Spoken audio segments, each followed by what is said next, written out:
मंच पर मौजूद सभी सम्मानित अतिथिगण और आज हम यहाँ पर जिस कार्य के लिए आए हैं बहन रितु जी। साथियों, आज हमें यहाँ इकट्ठा क्यों होना पड़ा? ऐसा क्या हुआ कि हम सबको यहाँ पे आना पड़ा?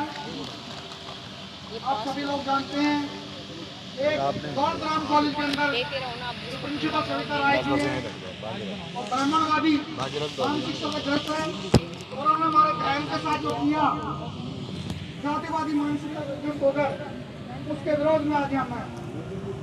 साथियों, अगर हम अपने बहन का सपोर्ट करना है, इनको समर्थन देना है, उसमें हमारी संख्या बढ़ेगी, वो बढ़ानी होगी।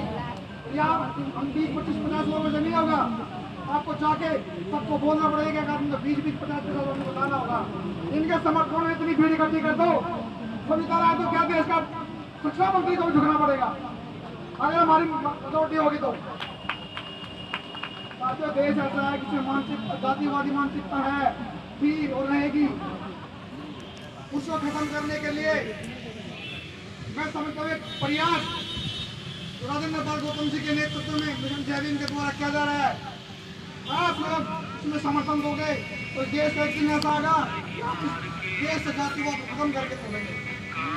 और बहन जी, जो आपने लड़ाई शुरू की है, इस लड़ाई को हम लड़ेंगे, आपके साथ मिलकर लड़ेंगे और जीतेंगे।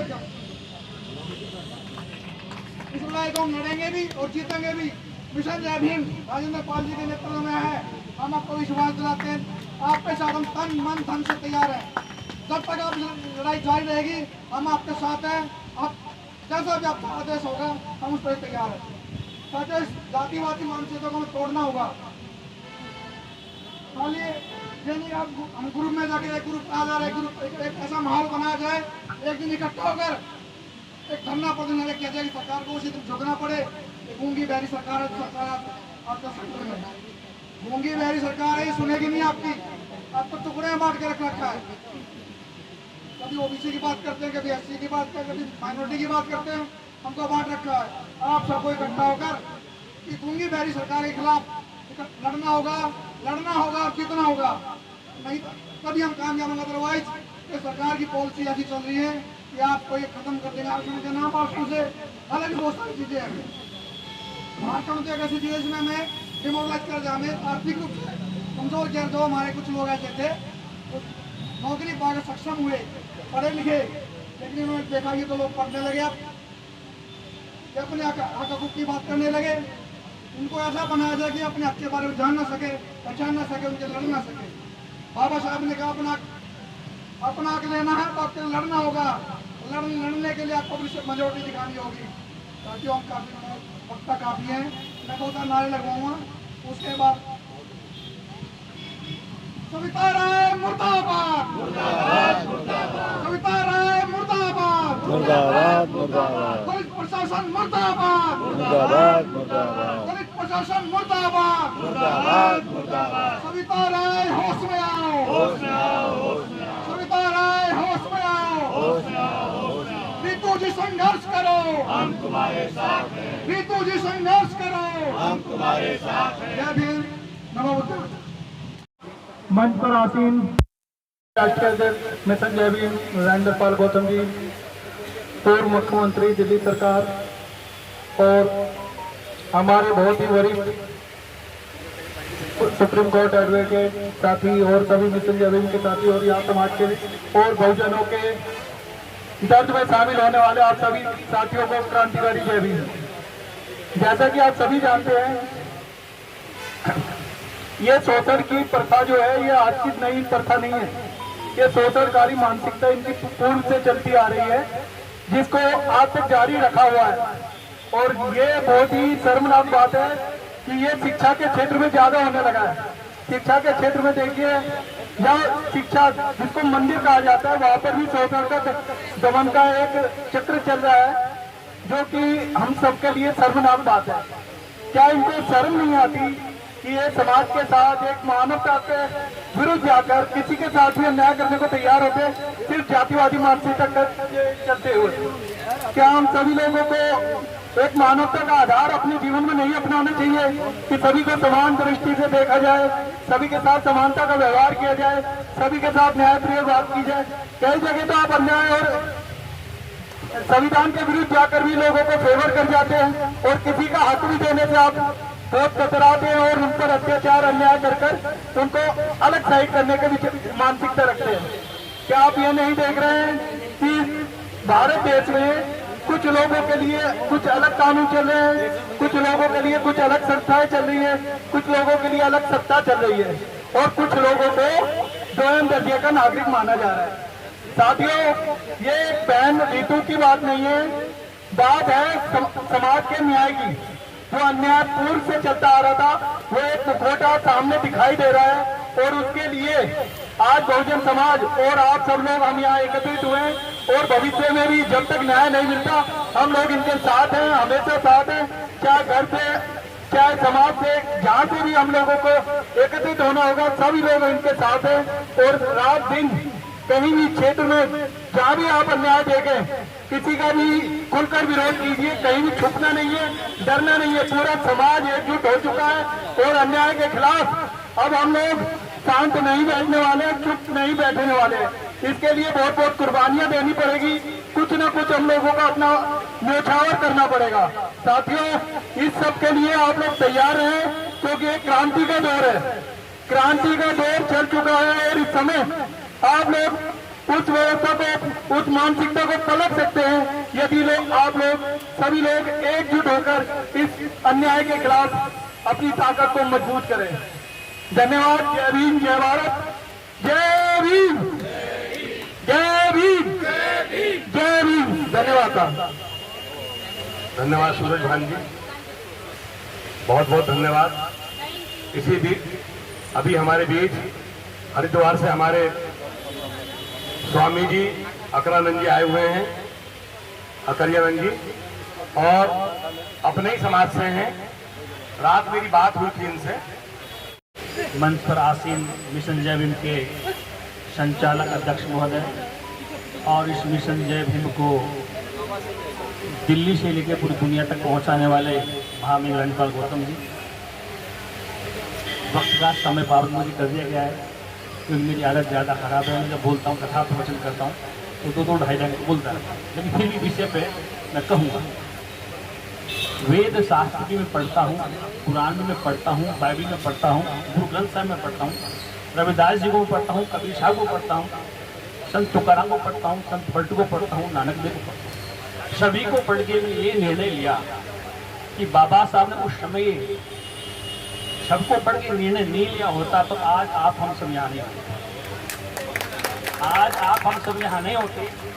इतने लोग तो मैं उन लोगों के पास जब भोजन पे जाता हूँ तो इकट्ठे हो जाते हैं, जितने आप यहाँ प्रदर्शन में इकट्ठे। आप एक आंदोलन करने चल रहे हैं, एक हमारी दलित बच्ची के साथ, बहन के साथ अन्याय हो रहा है विश्वविद्यालय के द्वारा, और आप हम सब छोड़े हुए हैं निगरान। इसका कारण क्या है कि बाबा साहब ने सही कहा था। जब डेलीगेट्स विदेशी लोग आए तो गांधी जी सो रहे थे, पटेल साहब सो रहे थे, लेकिन उन्होंने पूछा, बाबा साहब रात को 12 बजे जग रहे। उन्होंने पूछा कि बाबा साहब, नेहरू जी सो रहे हैं, पटेल साहब सो रहे हैं, गांधी जी सो रहे हैं, आप क्यों जग रहे हैं? उन्होंने कहा कि मेरा समाज सोया हुआ है, इनका समाज जगा हुआ है, इसलिए मुझे सोए हुए समाज को जगाने के लिए जगना पड़ रहा है और इनका समाज जगा हुआ है। आज तक हम सब ही सोए हुए हैं। किसी भी संस्था में जहाँ भी काम कर रहे हैं, हमारे साथ सब जगह शोषण होता है। न्यायपालिका में शोषण होता है, कार्यपालिका में शोषण आता है, विधायिका में शोषण होता है। ऐसे ऐसे मंत्री मेरे संपर्क में हैं, प्रोटोकॉल है केवल उनका, केवल कोई उनके पास पावर्स नहीं है, वो डिसीजन पावर नहीं ले सकते क्योंकि रिमोट उनके हाथ में, उनको यूज करके फेंक दिया जाता है, जैसे आम को चूस के फेंक दिया। तो सरकारें ऐसी आ गई, मानसिकता बदली हुई है, सरकार किसी के नहीं हो। आजादी से आज तक जो सरकार रही, हमारे जो मंत्री बने, कोई मंत्री बोल्ड हुआ है जो समाज में आगे बढ़ा, वरना उन्होंने कंट्रोल अपने पास रखा है, उनको नाम का रूप दिया गया। उस समय बाबू जगजीवन जी थे, बड़े बोल्ड नेता थे, समाज के लिए काम किया। और उनके पास जब वीपी सिंह की सरकार आई, उस समय हमें मतलब विशेषकर से दलितों का टेंडर था कि ओबीसी को आरक्षण दिया गया, मंडल आयोग लगाया। क्योंकि मंडल साहब थे वो सिविल कास्ट से बिलोंग करते, बाबा साहब, लेकिन इन्होंने संघर्ष किसके लिए किया? अन्य पिछड़ा आदिवासियों के। और आज भी अन्य पिछड़ा आदिवासी बहुत सोया हुआ है। मैं पूरे भारत में भ्रमण करता हूँ कि उनकी मानसिकता उनके साथ जुड़ी हुई है। अब कुछ जागरूक लोग आए हैं, विश्वविद्यालय में पढ़ते हैं, प्रोफेसर हैं, वो इतिहास पढ़ते हैं, कानून पढ़ते हैं, तो वो जाके जगा रहे हैं, फिर भी लोग सोए हुए हैं। इसका कारण क्या है कि हमें ऐसे अफीम खिला दी गई। मैं कहूँगा धर्म का नशा एक अफीम है। ये नशा किसका है? अफीम का नशा। अफीम खा के आदमी सो जाता है, उससे कुछ हो। इसलिए हमें अफीम की चाशनी में ऐसा खिलो दिया गया कि हम उठ के सोचते हैं हमें करना क्या है, हमारे अच्छा क्या है, बुरा क्या है, कि संविधान हमारे लिए है कि नहीं, उपयोग कितना है, हमारा अधिकार क्या है, मूल अधिकारों का भी आप तक पता नहीं। आज हम बहन के इस आंदोलन में इकट्ठे हुए हैं जिसका अन्याय हो रहा। अन्याय कौन करें? जो लोग संपन्न हैं, प्रबुद्ध लोग हैं, जो आज से हजारों वर्ष से करते आए, आज भी करते आए। और उसका करने का साहस क्यों होता है? क्योंकि हमारी जनसंख्या उनकी तुलना में ज्यादा है, लेकिन वोट बैंक उनके पास। पूरे पार्लियामेंट में अगर SC ST OBC के सांसद महोदय अगर रात को रिजाइन कर दे, सरकार को नीचे कर दे। लेकिन क्या कारण है? कारण ये है कि वो पिछले बने हुए, उनके पास कोई पावर नहीं। मिनिस्टर विदाउट पोर्टफोलियो, मतलब मंत्री तो हैं लेकिन पावर नहीं। कानून मंत्री हैं, एक जज का ट्रांसफर नहीं कर सकते। गृह मंत्री हैं, क्योंकि हमारे तो मंत्री भी सेवक थे। बुरा मत मानना, जो सरकारें जिनके हाथ में लगाम है, आदिवासियों को, पिछड़ों को, SC ST OBC को, माइनॉरिटी को नाम के मंत्री बनाते। अगर वो समाज के लिए एक्शन लेता है तो पहले रिएक्शन करते हैं, या तो उसके पावर कम कर देंगे या मंत्रालय बदल देंगे। और बोलेगा तो अगली बार टिकट नहीं मिलेगी, बोलेंगे समाज के पक्ष में तो अगली बार टिकट नहीं मिलेगी। लेकिन मैं ये कहना चाहता हूँ, यदि OBC ST ST माइनॉरिटी संगठित हो जाए तो टिकट वो घर देने आएंगे, बांटेंगे नहीं। आपको लाइन लगना पड़ेगा, आपके पास घर आएंगे कि साहब कहाँ रखते हैं, टिकट ले लो। आज आप हम टिकट के लिए भाग रहे हैं क्योंकि हम संगठन बनेंगे, यूनिटी बनेगी। अगर हम संगठित हो जाएंगे, हमारी पूरी आबादी SC ST OBC की माइनॉरिटी की आबादी 85% से ऊपर है। अगर हम संगठित हो जाए तो टिकट के लिए हमें बीजेपी के पास जाना नहीं पड़ेगा, कांग्रेस जाना पड़ेगा। आपको सब टिकट घर बांटने आएंगे, पास वोट बैंक है। ज्यादा मैं समय नहीं लूंगा, इतना मैं आपसे कहूंगा, निवेदन करूंगा। एक मैं सन्यासी भी हूँ और अम्बेडकर मंच का पूर्व अध्यक्ष भी रहा हूँ, संन्यास और बाबा साहब के मिशन से आज मैं बोलता हूँ। मिशन मैंने भी चलाया था। मुझे सौभाग्य मिला माननीय काशीराम के साथ 2 वर्ष काम करना, जब मैं राजस्थान में पढ़ता। और काशीराम जी का मैंने प्रोग्राम हाईकोर्ट जयपुर में किया और लोग ऐसे डरे हुए आए थे, और पेड़ के पीछे छुपाता हूँ, कहाँ छुपा कि कोई देख ले। Chief minister banner Singh ji शेखा होता, 1 घंटे का टाइम दिया। काशीराम जी बोले मुझे 1 घंटे का टाइम दिया बोलने की, सिर्फ। अब देखो सरकारी क्या चाहती कि यहाँ का कोई दलित नेता आके भाषण भी दे सकता, जगह भी सकता, ये सरकारी ऐसा है। इसलिए मैं सबसे निवेदन करूंगा कि आप बाबा साहब को साथ रखेंगे, फोटो लगाने से काम नहीं चलेगा, बुद्ध का पट्टा पहनने से काम नहीं चलेगा, सीलों को अनुपालन करना पड़ेगा। पंचशील हम पहनते हैं पट्टा, लेकिन पंचशील का पालन तो करें। बाबा साहब का फोटो लगाते हैं कि बाबा साहब हमें क्या देंगे, उसका भी जरूरी है। आरती पूजा मंडल से काम नहीं लेगा, उसको इम्प्लीमेंट जमीन पे करना पड़ेगा, समाज में बात को बताना पड़ेगा। जय भीम, नवोदय, जय भारत, जय। बहुत बहुत धन्यवाद, बहुत बहुत साधुवाद स्वामी जी। तो जय हिंद, नमो बुद्धाय। साथियों, जो ये धरना चल रहा है तकरीबन 19 दिन हो गए हैं, लेकिन चाहे 2 महीने हो जाओ, ये मनोवादी सरकार बिल्कुल नहीं सुनेगी कुछ भी, जब तक आप एक्शन प्लान नहीं करोगे। अब कुछ समय का टाइम, कुछ समय देके इनको थाने में प्रदर्शन या BC के यहाँ प्रदर्शन करना चाहिए। दूसरी बात यह है कि जब मनुवादी सरकार है, ये टंके जब तक रहेंगे ना, ये मनुवादी सरकार ऐसे करती रहेगी। जब तक आपको डबल वोटिंग का राइट नहीं मिलेगा, तब तक ये टंके खत्म नहीं होंगे। और इसी तरीके से और बहुत सार कर क्रांतिकारी जय भीम बोलता है। मैं मंच पर आसीन हमारे बड़े गुरु मंत्री श्री राजेंद्र पाल गौतम जी और सभी मंच पर बड़े हस्तियां बैठी हैं जो समाज की आवाज बुलंद कर रहे हैं, दिल्ली से लेके कन्याकुमारी तक, उन सभी लोगों को मेरा क्रांतिकारी जय भीम। और मैं यही कहूँगा, एक बहन रितु सिंह की लड़ाई नहीं है, ये लड़ाई हम सबकी बहन बेटियों की लड़ाई है, हमारे समाज की लड़ाई है। आज हम लोग जब रोड पे नहीं आएंगे ना, तो जब कल हमारी फिर कोई ऐसी दिक्कत हमारे साथ हादसा हो सकता है।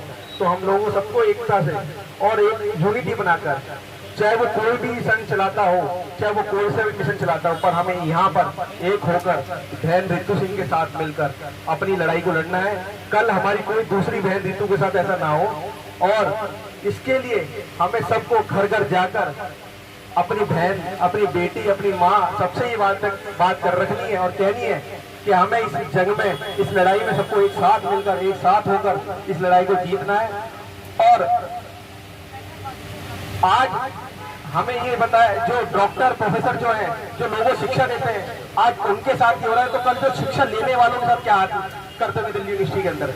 तो मेरा यही कहना है आप लोगों से कि यहाँ सब लोग बड़े बैठे हैं, कि हम लोगों को एक होकर पूरे मंच को एक साथ बिल्कुल एक कंधे से कंधा मिलाकर सबको, छोटे बड़ों को बहन डॉक्टर रितु सिंह जी का समर्थन करना है और घर घर से लोगों को लेके आना। जैसे हमने 2 अप्रैल के लिए किया था, 2 अप्रैल को किसी को बिना बताए इतने लोग थे, शायद देखने वाला था, सारी सरकारें हिल गई थी हमसे। ऐसे ही इस प्रोग्राम को भी, इस मुहिम को भी हमने आगे बढ़ाना है और इसके लिए हमारी पूरी टीम और हम लोग आपके साथ दिन रात तन मन धन से आपके साथ है। हमारी कहीं भी जरूरत है, पूरी टीम, हमारा पूरी कॉलोनी के में जो हमारे समाज के जो लोग हैं, मैं उनको लाने का भी पूरा काम करूँगा। जय हिंद होता है। धन्यवाद कृष्णैया जी।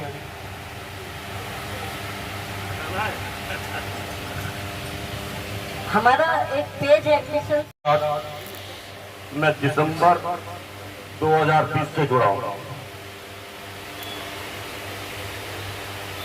भविष्य में डॉक्टर रितु सिंह के साथ एक ऐसा नाम जुड़ेगा तो दिल्ली से जाएगा कि दिल्ली के अंदर कोई जलकारी भाई पैदा होगा।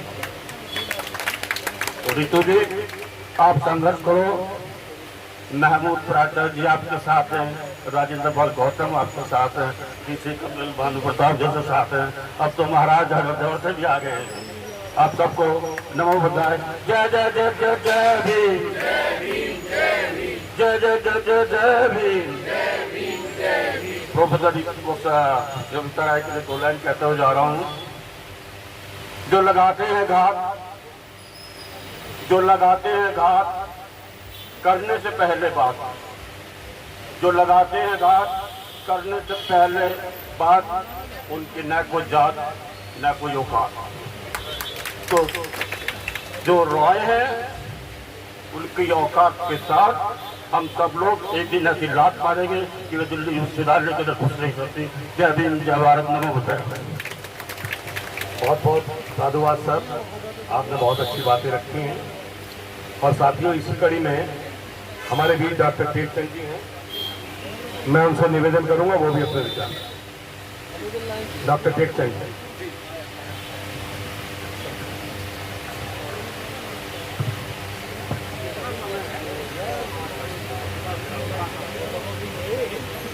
सभी साथियों को, सभी संगठनों को, नाहरपुर से भीम जन कल्याण समिति के जो साथी हैं सभी को जय भीम। आज़ादी का आंदोलन, आज़ादी की लड़ाई पत्रकारों और वकीलों ने मिलकर लड़ी थी और जीत भी हासिल की थी।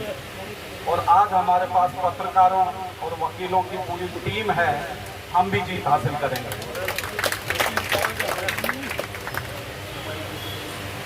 साथियों, मुझे 10 मिनट का समय दिया गया है, कोशिश करूंगा 10 मिनट में बात रखूं। शुक्रिया, आपने 5 और बढ़ा दिए। तो मैं आज थोड़ी अलग बात करने जा रहा हूँ। हम लोग दिल्ली विश्वविद्यालय में एक पेपर पढ़ाते हैं, मध्यकालीन समाज का आधुनिक समाज में रूपांतरण। जो मध्यकालीन समाज है वो समाज है जो आज के यानी कि आज़ादी से पहले ईश्वर से, राजा से और धर्म से चलता था। और आज़ादी प्राप्त करने के बाद हम आधुनिक समाज में आते हैं जो लोकतंत्र से, वैज्ञानिकता से, तार्किकता से चलता है। इसमें आप ये देखिए कि जो मध्यकालीन समाज बोध है, उस समाज में सारी ताकत धर्म के हाथ में होती है। धर्म जिसको चाहे जो सजा दे सकता है। 14वीं शताब्दी में यूरोप में बड़े बड़े वैज्ञानिकों को, दार्शनिकों को सजाएं दी गई, फांसी दी गई, जहर दिया गया, सूली पे चढ़ा दिया गया। वो लोग रोम छोड़कर पूरे यूरोप में फैल गए। और वो इसलिए क्योंकि जो वैज्ञानिक है, जो तार्किक है, जो दार्शनिक है, वो जो ज्ञान देगा, वो जो तर्क देगा, वो धर्म की जो व्याख्याएं है, वो झूठ है, जो अफवाह है, उसके खिलाफ जाती है। ऐसे में धर्म को और धर्म से अपनी रोटी रोजी चलाने वाले लोगों को, तर्क से सोचने वालों से खतरा लगता है और उनके ऊपर हमले किए जाते हैं।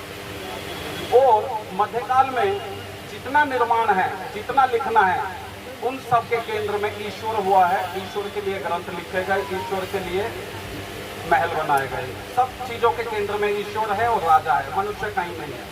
मनुष्य केवल जीव है, जैसे कीड़ा मकोड़ा, जैसे कोई जानवर, वैसे मनुष्य है। ये आधुनिक विज्ञान, आधुनिक चेतना जो दार्शनिकों के माध्यम से, वैज्ञानिकों के माध्यम से, थिंकर्स के माध्यम से आई, उससे हम सोच पाए। तो आधुनिक काल में आकर सब चीजों के केंद्र में मनुष्य हुआ और सारी ताकत आकर इकट्ठा हो गई राजनीति में। आज राजनीति तय करती है आप क्या खाएंगे, आप क्या पहनेंगे, आप क्या पढ़ेंगे, आप कहाँ बैठेंगे, आप कहाँ अपने जीवन को सेट करेंगे। ये सब राजनीति तय करती है। जब राजनीति हमारे जीवन को तय करती है तो हम क्यों ना राजनीति को तय करें। हम राजनीति डिसाइड करेंगे किस तरह की होनी चाहिए। आज हमें अपने समाज में अफसरों के साथ साथ बड़े पैमाने पर राजनेता चाहिए और सच्चे राजनेता चाहिए। मुझसे पहले जो साथी कह रहे थे कि जो हमारे पास एमएलए एमपी हैं वो पार्टियों के एमएलए एमपी हैं, वो पार्टियों के हैं। वो जो बात करेंगे, जो स्टेटमेंट देंगे, पार्टी को ध्यान में रखते हुए देंगे, समाज को नहीं। और जो समाज के नेता है सच्चे, वो हमारे बीच में बैठे हुए हैं। वो समाज की बात कहेंगे, चाहे कितना भी बड़ा नुकसान हो जाए, वो समाज की बात कहेंगे। पिछले दिनों इस आंदोलन में हमारे साथ नवाब सतपाल तंवर भी आए, जो अपना एक संगठन चलाते हैं।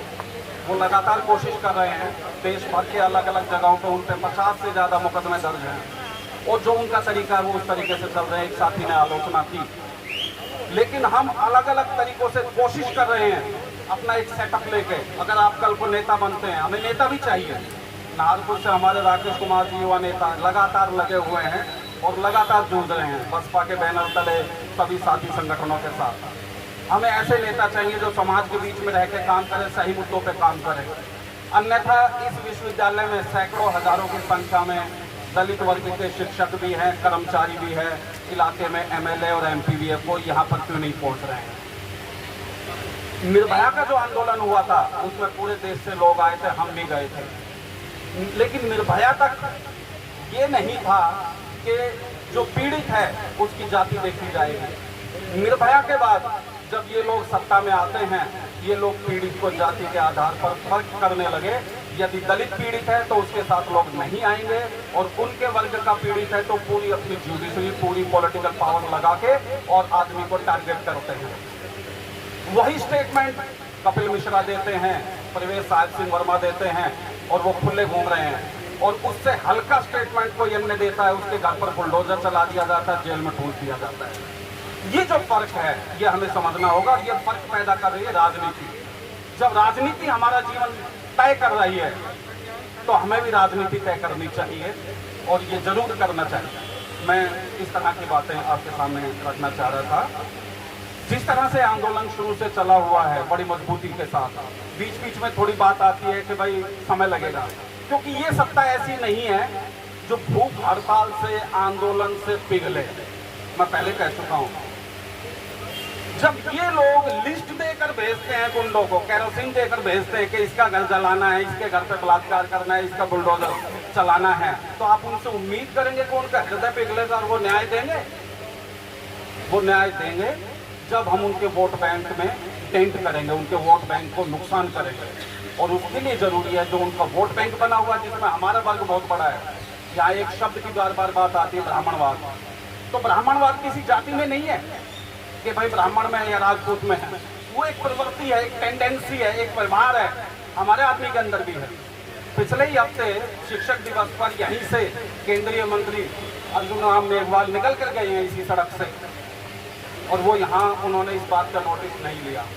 ये ब्राह्मणवाद है, वो हमारे आदमी के अंदर भी हो सकता है। जो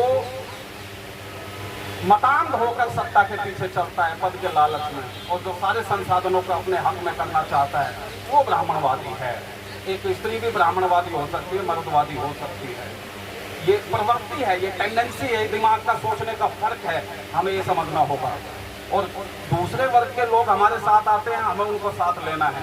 हमारे वर्ग का व्यक्ति अगर उनके विचार का है, हम विचार बदलने की कोशिश करें, नहीं बदले तो उसका त्याग जरूरी है, उसका बायकॉट जरूरी है, जो हमारे वर्ग का होते हुए भी उनकी बात करता है। और मैं पहले कह चुका हूँ, 2 मील की पंक्ति है कि इन्होंने जिसकी पीठ पर हाथ रख दी उसकी रीढ़ की हड्डी गायब हो गई, वो फिर सीधा नहीं चलेगा। जो हमारे लोग पद के लालच में ये सोचते हैं कि थोड़े दिन चुप रह के इनमें चले जाएं और फिर हम बात करेंगे, वो कभी हमारे समाज की बात नहीं कर पाएंगे। ऐसे लोगों को चिन्हित करके और आगे से इलेक्शन और सामाजिक कार्यक्रमों में उनका बहिष्कार जरूरी है, उनका विरोध जरूरी है। तो साथियों, बातें बहुत सारी हैं, ये क्लासरूम नहीं है कि मैं 55 मिनट बात करूं। जितना समय दिया और जितना आप लोग धैर्य के साथ बैठे हैं, पत्थर आखिरी चोट से टूटता है, मगर इसका ये मतलब नहीं पहले की चोटें बेकार चली गई, उनकी गुलामी का होती है। बहुत बहुत शुक्रिया, जय भीम। थैंक यू डॉक्टर साहब। ये आंदोलन जिस तरीके से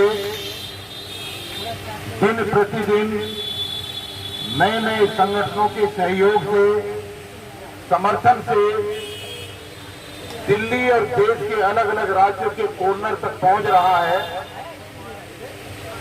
ये आने वाले समय में एक नया इतिहास लिखा हुआ आंदोलन होगा। और देश में जो निर्भया कांड को लेकर के लोग याद करते हैं, ये निर्भया कांड से भी बहुत चर्चित आंदोलन बनकर के निकलेगा, ऐसी मैं उम्मीद कर रहा हूं। जब हमने जिस दिन इस आंदोलन की शुरुआत की, भानु प्रताप सिंह और महमूद पराचर जी के आह्वान पर, उस समय धीरे धीरे लोगों के बीच में ये आवाज जानी शुरू हुई, और ये आवाज अब काफी दूर तक चली गई है, और ऐसे साथियों की वजह से गई है।